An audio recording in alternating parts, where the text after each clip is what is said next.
Tyler Shough goes to the New Orleans Saints with the 40th pick in the second round. How well will he fit in Kellen Moore's offense? Ladies and gentlemen, happy Saturday. There's going to be a lot of content coming out and a lot of Tyler Shough conversation. All right, so real quick, I want to do this at the very beginning of the video because this is the craziest stat I have ever heard in my entire life. This is a proprietary blended stat straight from the 228 Gambling Syndicate. Write this down. I'm going to tweet this out later. This is insane.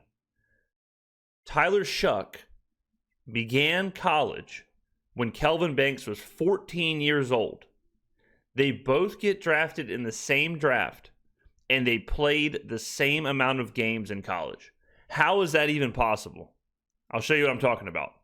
Tyler Shough begins college in 2018. Kelvin Banks is 14 years old at that time. They both play, and they get drafted in the same draft, and they both played 42 games in college. That is unbelievable. When I heard it, it almost broke my brain. I had to share it with you. Let's go back to the video. Off the board for the New Orleans Saints, Tyler Shough out of Louisville. Oh yeah, brother. Thoughts? I like it a lot. I really do. I'm not surprised either. I can see why Kellen Moore likes this quarterback. Yep. The dude fits all the prototypical measurables that you want right there. 6'4", 220 pounds. He is a really good athlete. He moves extreme. That's not him, but that's okay.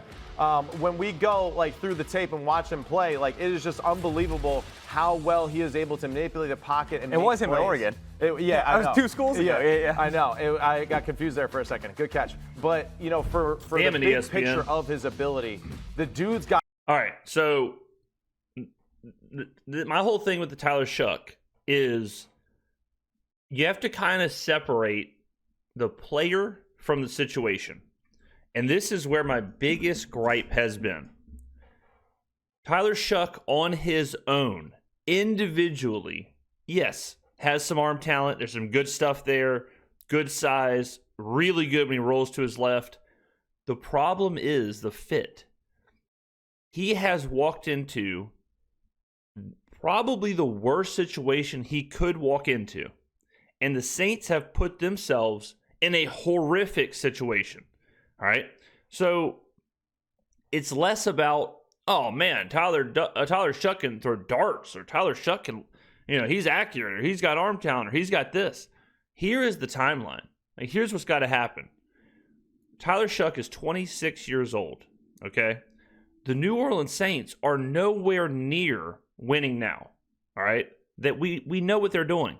They are in a pseudo rebuild. They are trying to get younger. They were 5-12 last year. They're trying to phase out older contracts. Kellen Moore, first year. They got a whole new coaching staff. Like, they're a couple years away from being a year away, right? That doesn't fit with Tyler Shough's timeline because Tyler Shough is 26.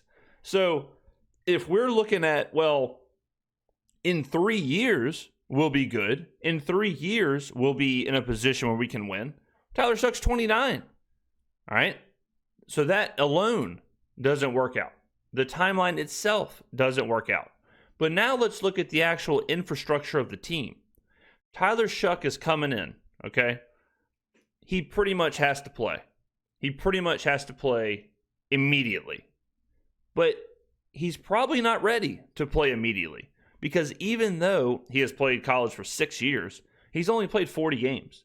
And he's really only played 1 full year. Well, I say really. He has literally only played 1 full year of college football. So he's simultaneously, he's a very old player, but he's a very inexperienced player. And let's take a look at what I'm talking about. So if you look at Tyler Shough, okay, he really, he plays 4 games, 7 games, 4 games, 7 games, 5 games, then doesn't play at all. Last year he plays 12 games, has a full season, 3,100 yards, 3,200 yards, 23 touchdowns, 6 interceptions.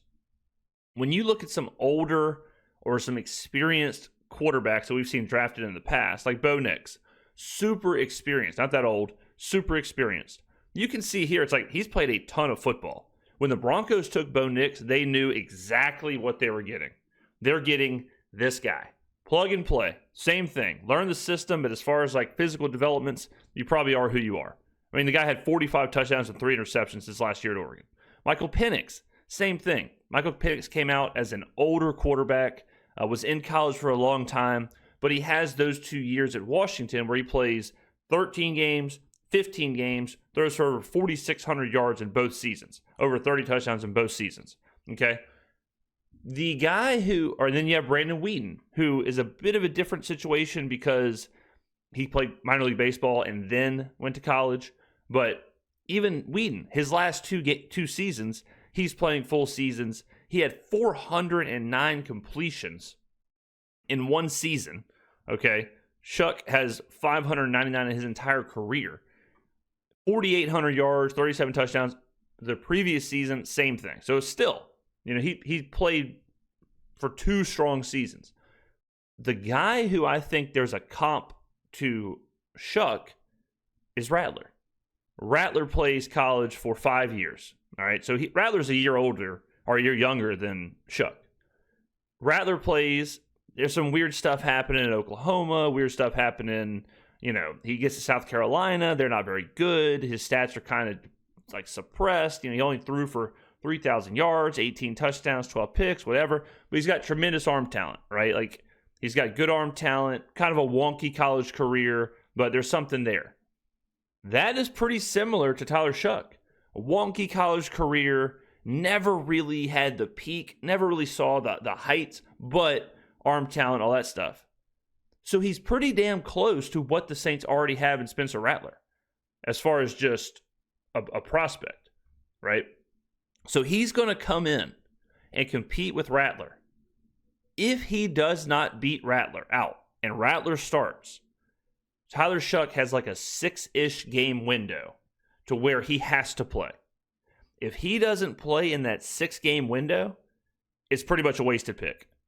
And this is not, I've seen a lot of people say, well, if it doesn't work out, just take a quarterback next year. That's the problem. Like, that's an issue. That's not a solution. That's a problem. Because you took him at pick 40. You could have taken a starting cornerback, a starting defensive end, a starting state. You could have taken a starting player who you would have for the next 2 contracts, for the next 6 to 8 years. You could have had that. But now, you more than likely, unless Tyler Shough fits in the tiniest window, more than likely you wasted the 40th overall pick. Okay? Because there's only so many things that can happen. The first thing that can happen is Tyler Shough plays from day 1, week 1, and he is really, really good, which would be kind of surprising because he has yet to be really, really good, right? He has arm talent. He's got the traits, but he wasn't really, really good at Louisville. He had some really, really good throws. Sure, Rattler had some really, really good throws at South Carolina. But he wasn't really, really good at Louisville as a 25-year-old playing against 18, 19, 20-year-olds. Okay? So he would have to develop incredibly fast to go from kind of a raw prospect to an NFL starting quarterback.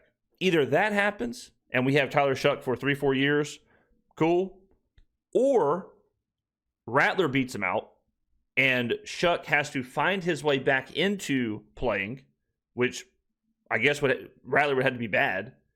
And then Shough might have a chance to play, in which, again, he has to be really, really good in that window. Because if Shough does not play this year, or if he plays and is bad and Rattler plays and all of a sudden you're doing this carousel thing, and then you're wondering if he's going to play next year as a 27-year-old, that just seems like a mess. Got some attitude. He's a good leader. He's been coached by Jeff Brom. Jeff Brom loves tough guys like this. He can throw from all the angles that you want. He's tough in the pocket as well as it's collapsing around him. He throws a beautiful deep ball. And I really think just the resiliency that he showed, that's the one thing that Jeff Brom continued to kind of reiterate to me is that, like, dude's just kind of got that chip on his shoulder and plays with that attitude. He's got a good leader. The team loved him. And those are all great. Every one of his throws that's like, damn, look at this, he's rolling to his left, which is kind of crazy. Qualities that I think Kellen Moore wants in his quarterback on top of the measurables that he displays on. Come on over to the touch, Matt. Let's go, baby. Here we go. Oh, okay. All right, we're running some touch. We'll be over here. Yeah. Y'all look nice from down Go there. ahead, do it. Ben, in the meantime, what do you think about this pick real quick? So, right, Shough, you talk about that Helmets toughness. are He had sweet. 3 season-ending injuries, 2 broken clavicles, and then a broken leg. It was a big part of why Shough is a 7-year senior, all right? 7 years in college is a long time, right? Tyler Shough was out in the same recruiting class as Trevor Lawrence, who's on his second contract in the NFL. He backed up Justin Herbert at Oregon, right? So we have a He played at Oregon with Juwan Johnson. Like some of the timeline is nuts with Tyler Shough. I mean, that is bananas. This guy was playing college football before COVID. Like I said it yesterday, Infinity War, Avengers Infinity War was coming out. a 26-year-old here. The expectation for the Saints is that there's pro readiness. The expectation is that, he has seen a lot of coverages, seen a lot of routes. He knows how to be successful. So, okay. By the way, Benjamin Solak did a great job on the live stream. This is what ESPN needs to do more of, is what they did on ESPN2 with this coverage. But this is my issue with that. Shough is kind of unique, where you would think, like, okay, yeah, he's played for this long, so he must be like a really developed guy. But we just saw it. He really isn't. Like, you look at these stats, and you look at how much he has played, and he really hasn't played that much. I mean, Bo Nix played almost 20 more games than him. Michael Penix played more than him. Rattler played more games than him. Like, Brandon Weeden basically played 2 seasons and only played 12 games less than him. So even though he's old and he's been around, he really is not, he's kind of raw. He's kind of a raw player, which it's like this crazy paradox where he's simultaneously pro ready because he's older and been around, but he's also raw because he's only played 1 year of college football. And this is where I came back to, if that is the case, why not just take Jalen Milroe? Why not just take someone later on if it's kind of going to lead to the same thing and give yourself more wiggle room? The Saints have backed themselves into a corner because they have to find a way to get Tyler Shough onto the field at a high level this year. If he does not play this year, this whole thing is cooked. And if you are taking a backup quarterback at 40th overall, if you're just wasting the pick and having to take a quarterback next year, like this is bad. This is not taking Jake Haener. This is not taking Ian Book. This is not taking Spencer Rattler in the 5th. This is the highest drafted quarterback the Saints have taken since Archie Manning. All right?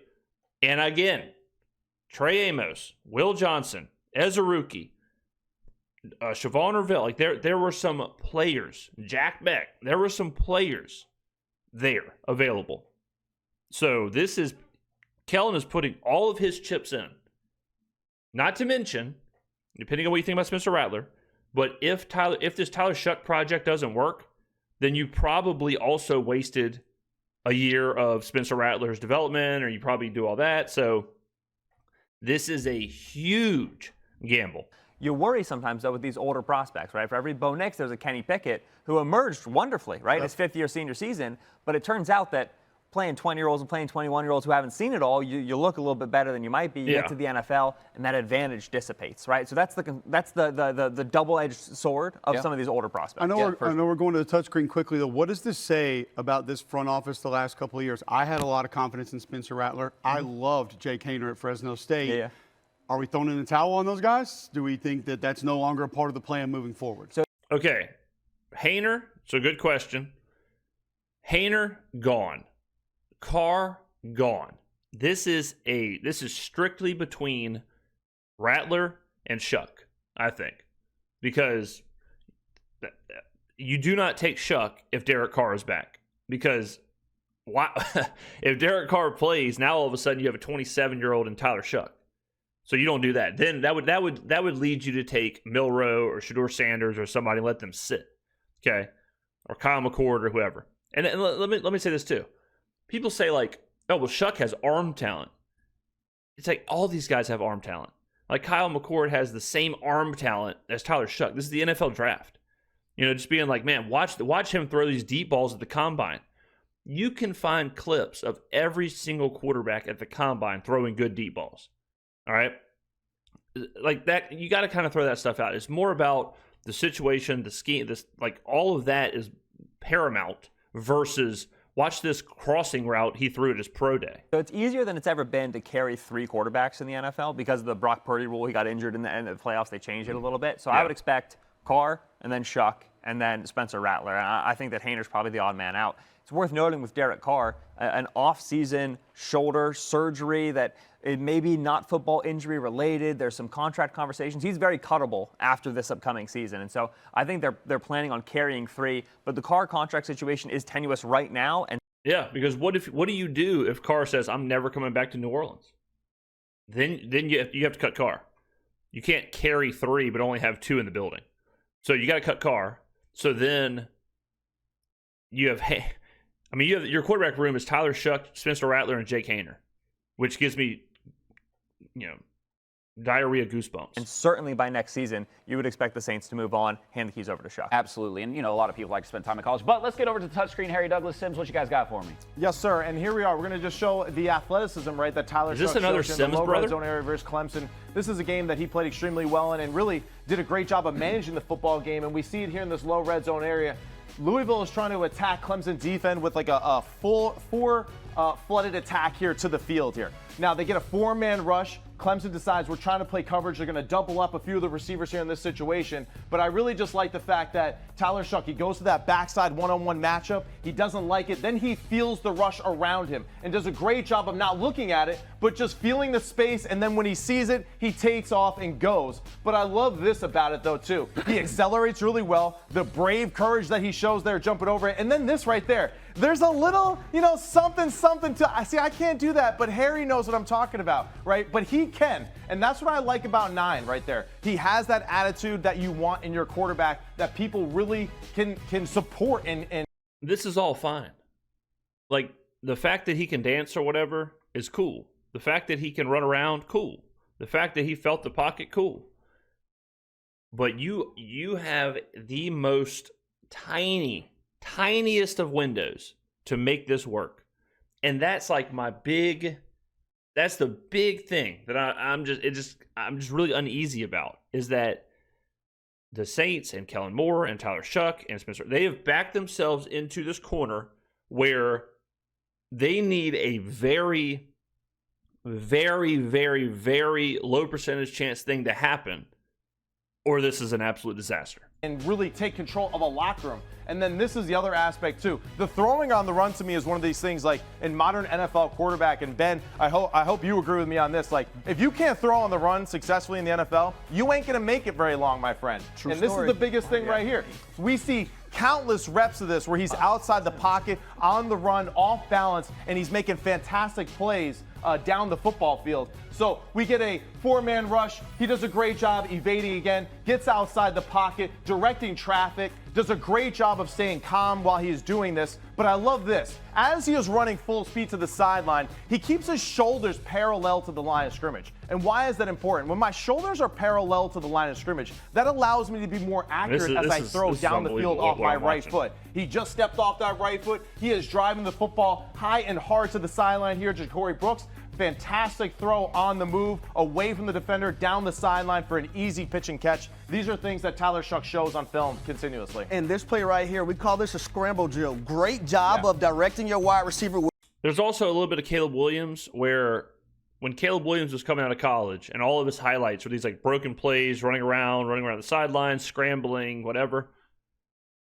You don't really want your quarterback doing that a lot in the NFL. You want him to be able to do that, but those are kind of like, you want that to be like 5% or less of what's going on. If you're relying on your quarterback to do these like broken plays and all this stuff, that's a little scary. All right, so some of these throws, like the throw against Notre Dame, I think, where he's rolling and he kind of like flips the ball like that, and it's a good play. But it's like, man, you don't really want that to happen in the NFL. It's probably a pick. Like those kind of plays look cool, but they're kind of hard to really like. They're kind of hard to see and be like, oh yeah, this translates. Oh, yeah. You could definitely roll out, duck under, underhand submarine throw over a linebacker. Like, yeah, that's let's do that a few times. Where you want him to go. Right. Now, Matt, check this out. You understand that they're only rushing 4. Yep. They're dropping 11. Okay, let me buy my guys a little bit more time. Right. Everything is not going to be there off initiation. Climbs, goes in the pocket, goes outside of it, 2 hands on the football, which you always see him, direct, throw the football, ball placement is everything. To the sideline where only my guy can catch it. Right. Go back to the first play really quick, Matt. Yes, sir. And what I love about this one down in the end zone, hey, Yeah, if you're going to make a decision, be here? decisive with it. Yes, sir. Don't hesitate, don't wait because it can end up in the sack. Give us a chance. 2 hands on the football in the pocket, once again, decisive. It's not there. Here's the deal. Tyler Shough has to be the starting quarterback of the New Orleans Saints this year. That is the whole crux of this. It's not maybe he'll turn into a stud, or maybe he'll do this, or maybe this will happen, or do you think Tyler Shough is ready to be a starting quarterback in the NFL in May, June, July, August, in 5 months? In 5 months, this guy's got to be the starting quarterback for the New Orleans Saints. And like Ben Solak said earlier, when you are a 25, 26-year-old, whatever, playing in college, you do tend to look a little bit better than you probably are. That really wasn't the case with Shough. This isn't, this isn't exactly like they showed his 1 touchdown run. He had 42 carries, 19 yards. Yards are a little weird in college, but for a touchdown. So it's not like this guy is Lamar Jackson on the ground as well. I've seen a lot of people say he can run around, but I don't know if I'm like Michael Penix. You see what he did, Bo Nix in his last year. You're like, all right. I mean, okay. Like, he just absolutely dominated college. Like, he just absolutely lit it up. Even Brandon Whedon. It's like, I mean, God, he got through for 5,000 yards. You know what I mean? This and Rattler, it's like arm talent's there. Okay, we have not seen that super high-level production. And we saw what happened with Rattler when he played. Looked good at times, looked bad at times. My concern is, are we going to see the same with Shough? And with Rattler, you got a 5th rounder. Who cares? With Shough, I think you just took an unnecessary risk. That's how I see it. All right, ladies and gentlemen, we're going to be talking about this for the next 12 months. I mean, get used to Tyler Shough. I'll tell you that. I saw some people yesterday in my comments were like, Are we going to see any other clips of Tyler Shough? It's like, brother, trust me. We're about to talk about this guy literally every day. I mean, this is your franchise quarterback. This is it. This is the guy who they are going to attempt to make him your franchise quarterback. This is not a developmental prospect. This is not a guy who, well, we'll see him in a year. Oh, yeah, we'll see what happens in preseason. This is the guy. Whatever you think the Saints are going to be, whatever you think they can do, whatever you think about Kellen Moore, the keys have to be given to Tyler Shough. Because if it's not Shough, it's Rattler. It's your 2 options right now for the New Orleans Saints. All right, ladies and gentlemen, get on down in the comments below. Let me know what you think. Thank you for watching, and I will see you in the next video.